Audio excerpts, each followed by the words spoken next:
नमस्कार साथियों, मनोज एकेडमी में आप सभी का स्वागत है। मुगल साम्राज्य के इस वीडियो में हम अकबर और जहांगीर से संबंधित 25 महत्वपूर्ण प्रश्नों का उत्तर करेंगे।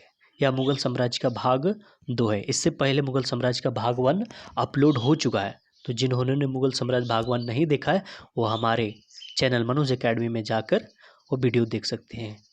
उस वीडियो में बाबर और हुमायूं से संबंधित 25 महत्वपूर्ण प्रश्न उत्तर है। वीडियो स्टार्ट करने से पहले जो हमारे चैनल में न्यू आए हैं वो हमारे चैनल को सब्सक्राइब अवश्य करें और बेल आइकन ज़रूर दबाएं ताकि हमारे आने वाले महत्वपूर्ण वीडियो आप तक जल्द पहुंच सके। तो चलिए चलते हैं मुगल साम्राज्य के महत्वपूर्ण प्रश्नों की ओर। पहला प्रश्न, अकबर का राज्याभिषेक कब हुआ था? तो अकबर का राज्याभिषेक 1556 ईस्वी में हुआ था। इसका एक्चुअल डेट 14 फरवरी 1556 ईस्वी में अकबर का राज्याभिषेक हुआ था। अगले प्रश्न की ओर बढ़े इससे पहले अकबर के बारे में थोड़ी जानकारी ले लेते हैं। तो अकबर का शासनकाल का समय 1556 से 1605 ईस्वी तक रहा। अकबर का जन्म तिथि 15 अक्टूबर 1542 ईस्वी को हमीदा बानो बेगम के गर्भ से अमरकोट के राणा वीर साल के महल में हुआ था। अकबर मुगल साम्राज्य का तीसरा शासक था। इससे पहले बाबर और हुमायूं रह चुका था। यह हुमायूं का उत्तराधिकारी था। और अकबर के बारे में आने वाले प्रश्नों में हम ज़्यादा समझ सकेंगे। तो चलिए चलते हैं अगले प्रश्न की ओर। दूसरा प्रश्न है, अकबर का राज्याभिषेक किस स्थान पर हुआ था? तो अकबर का राज्याभिषेक कलानौर, ऑप्शन सी कलानौर में राज्याभिषेक हुआ था, जो कि पंजाब में स्थित है। यहाँ पे जलाउद्दीन मोहम्मद अकबर बादशाही गाजी की उपाधि से राज सिंहासन पर बैठा। चलिए चलते हैं अगले प्रश्न की ओर। तीसरा प्रश्न, बैरम खां कब से कब तक अकबर का संरक्षक रहा? तो ये हो जाएगा इसका राइट आंसर 1556 से 1560 ईस्वी तक, ऑप्शन बी। चौथा प्रश्न, पानीपत का दूसरा युद्ध कब हुआ था? यह काफ़ी महत्वपूर्ण प्रश्न है। तो पानीपत का दूसरा युद्ध 1556 ईस्वी में 1556 ईस्वी में, जिसका एक्चुअल डेट हो जाएगा 5 नवंबर 1556 ईस्वी में पानीपत का दूसरा युद्ध हुआ था। अगले प्रश्न की ओर बढ़ते हैं। पांचवा प्रश्न, पानीपत का दूसरा युद्ध किस किस के बीच हुआ था? तो पानीपत का दूसरा युद्ध अकबर और हेमू के बीच हुआ था। तो इसका राइट आंसर हो जाएगा ऑप्शन सी। इसमें अकबर विजय हुए थे और हेमू की पराजय हुई थी। तो चलिए चलते हैं अगले प्रश्न की ओर। छठा प्रश्न, हल्दी घाटी का युद्ध कब हुआ था? यह काफी महत्वपूर्ण प्रश्न है। तो हल्दी घाटी का युद्ध 1576 ईस्वी में। इसका राइट आंसर हो जाएगा ऑप्शन डी, 1576 ईस्वी में। इसका एक्चुअल जो डेट हो जाएगा 18 जून 1576 ईस्वी में हल्दी घाटी का युद्ध हुआ था। चलिए चलते हैं अगले प्रश्न की ओर। सातवां प्रश्न, हल्दी घाटी का युद्ध किस किस के बीच हुआ था? तो हल्दी घाटी का युद्ध महाराणा प्रताप एवं अकबर के बीच हुआ था। तो इसका राइट आंसर हो जाएगा ऑप्शन बी। इसमें भी अकबर विजय हुआ था। चलिए चलते हैं अगले प्रश्न की ओर। आठवां प्रश्न, दीन ए इलाही धर्म का प्रधान पुरोहित कौन था? काफी महत्वपूर्ण सवाल ये भी है। तो इसका राइट आंसर हो जाएगा अकबर। दीन इलाही धर्म का प्रधान पुरोहित अकबर था। इसमें सभी धर्मों का विशेष स्थान दिया जाता था। 9वां प्रश्न, अकबर के दरबार का प्रसिद्ध संगीतकार कौन था? तो इसका राइट आंसर हो जाएगा ऑप्शन डी, तानसेन। अकबर के दरबार का प्रसिद्ध संगीतकार था। अगले प्रश्न की ओर बढ़ते। 10वां प्रश्न, अकबर के दरबार के प्रसिद्ध चित्रकार कौन था? तो इसका राइट आंसर हो जाएगा अब्दुल समद। ऑप्शन बी, अब्दुल समद अकबर के दरबार का प्रसिद्ध चित्रकार था। अगले प्रश्न की ओर बढ़ते। 11वां प्रश्न, अकबर की शासन प्रणाली की प्रमुख विशेषता क्या थी? तो इसका राइट आंसर हो जाएगा ऑप्शन सी, मनसबदारी प्रथा। मनसबदारी प्रथा अकबर की शासन प्रणाली की प्रमुख विशेषता थी। चलिए चलते हैं अगले प्रश्न की ओर। 12वां प्रश्न, अकबर के दरबार में राजकवि के पद पर कौन आसीन था? तो इसका राइट आंसर हो जाएगा फेजी, जो कि अबुल फजल का बड़ा भाई था। अगले प्रश्न की ओर बढ़ते हैं। 13वां प्रश्न, अकबर नामक ग्रंथ की रचना किसने किया? तो अकबर नामक ग्रंथ का रचना अबुल फजल ने किया था, जिसका राइट आंसर हो जाएगा ऑप्शन सी, अबुल फजल ने अकबर नामक ग्रंथ की रचना किया था। अगले प्रश्न की ओर बढ़ते हैं। 14वां प्रश्न है, इनमें से कौन अकबर के 9 रत्नों में से नहीं है?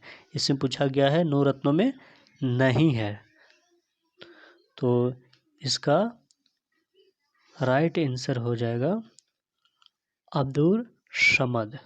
अब्दुल समद जो था वो अकबर के 9 रत्नों में से नहीं था।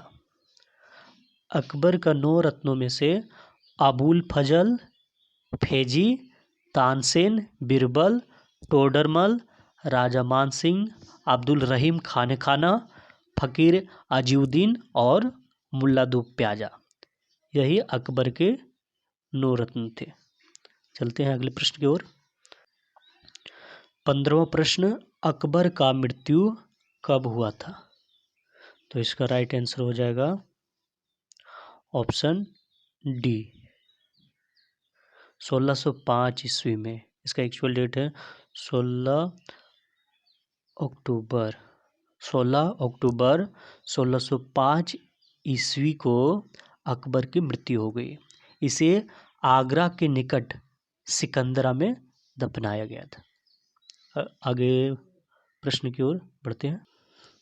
16वां प्रश्न, पंचतंत्र का फारसी भाषा में अनुवाद किसने किया? तो इसका राइट आंसर हो जाएगा अबुल फजल। ऑप्शन ए, अबुल फजल ने पंचतंत्र का फारसी भाषा में अनुवाद किया था। अगले प्रश्न की ओर बढ़ते हैं। 17वां प्रश्न, किसके काल को हिंदी साहित्य का स्वर्ण काल कहा जाता है? तो इसका राइट आंसर हो जाएगा अकबर। अकबर के काल को हिंदी साहित्य का स्वर्ण काल कहा जाता है, क्योंकि अकबर के शासन काल में ही हिंदी से संबंधित महत्वपूर्ण साहित्यों का निर्माण हुआ था, इसलिए हिंदी साहित्य का स्वर्ण काल कहा जाता है। चलते हैं अगले प्रश्न की ओर। 18वां प्रश्न, बुलंद दरवाजा का निर्माण अकबर ने किस विजय के उपलक्ष्य में कराया था? तो इसका राइट आंसर हो जाएगा गुजरात के विजय में।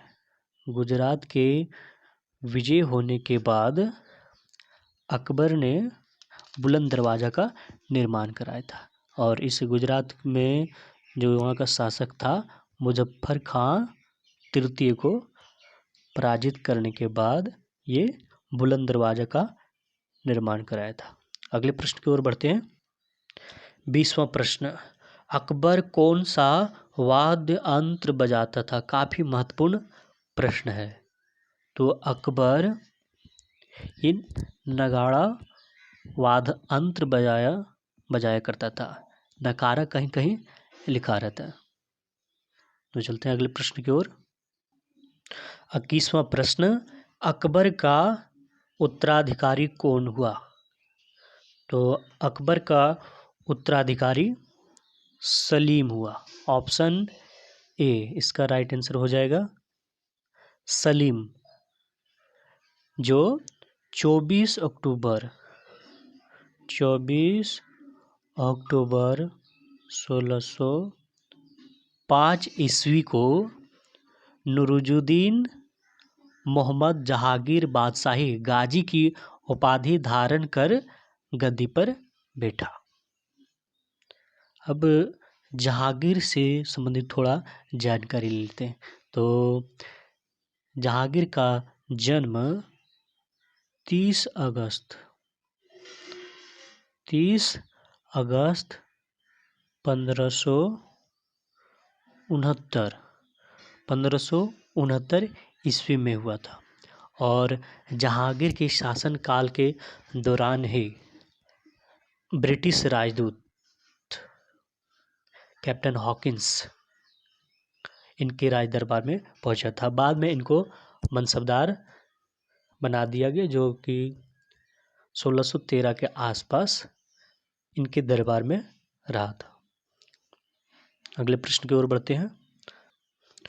22वां प्रश्न है, जहांगीर द्वारा शुरू की गई तुजुक-ए-जहांगीर नामक आत्मकथा का पूरा किसने किया था? तो इसका राइट आंसर हो जाएगा मोतबिंद खां। ऑप्शन सी, मोतबिंद खां ने तुजुक-ए-जहांगीर नामक आत्मकथा को पूरा किया था। अगले प्रश्न की ओर बढ़ते हैं।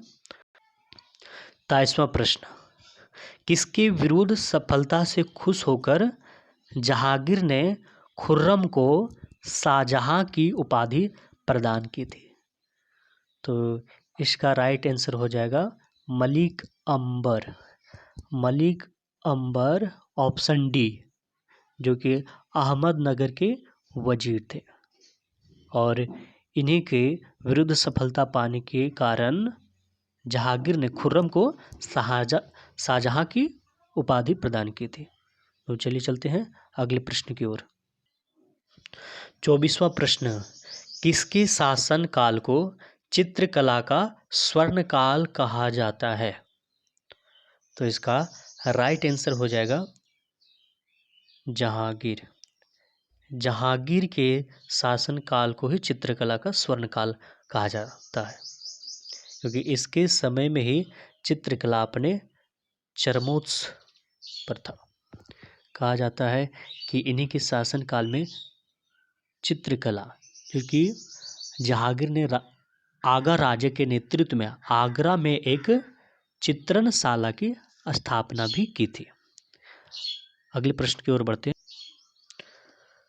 25वां प्रश्न, जहांगीर के मकबरा का निर्माण किसने करवाया था? तो इसका राइट आंसर हो जाएगा नूरजहां। जी, नूरजहां ने ही जहांगीर का मकबरा का निर्माण करवाया था। 25 महत्वपूर्ण प्रश्न देखने के बाद आप सभी के लिए एक महत्वपूर्ण सवाल है कि जब जहांगीर के समय में कैप्टन हॉकिंस जिस समुद्री जहाज के द्वारा भारत आया था, उस समुद्री जहाज का नाम क्या था? उत्तर कमेंट बॉक्स में जरूर दें, और इससे संबंधित जितने भी जानकारी है वो आप देख सकते हैं। साथ ही वीडियो देखने के लिए आप सभी का बहुत बहुत धन्यवाद।